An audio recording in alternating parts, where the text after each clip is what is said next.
รมแต่ความหนาวถึงในดวงใจที่อ่อนล้าทุกครั้งที่ความมืดคลาย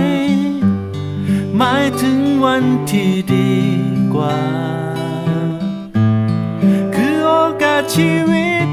ให้เราฝันฝ่าขอบฟ้ามีตะวันแต่ยังคงคิดถึงใคร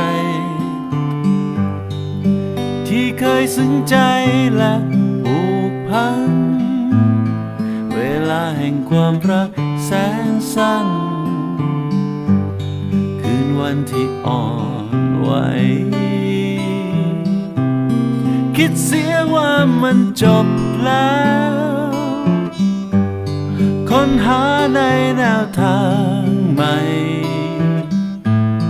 จะเป็นอยู่อย่างนี้ถึงปีหรือไรสิ่งไหนคือสิ่งหวัง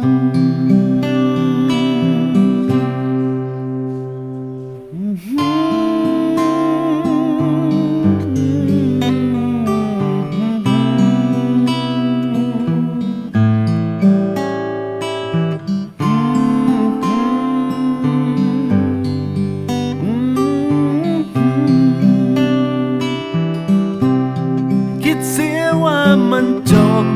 แล้วค้นหาในแนวทางใหม่จะเป็นอยู่อย่างนี้ทั้งปีหรือไรสิ่งไหนคือสิ่งหวังหมู่ดาวแพร่พราวพริ้งพรายแผ่วลมเหนือกลายมาอีกครั้งดวงใจเปี่ยมด้วยแรงพลังจะยังยืนหยัดทางทุกครั้งที่ความมืดคลายหมายถึงวันที่ดีกว่าคือโอกาสชีวิตให้เราฝันฝ่าขอบฟ้าคือตะวันคือโอกาสชีวิต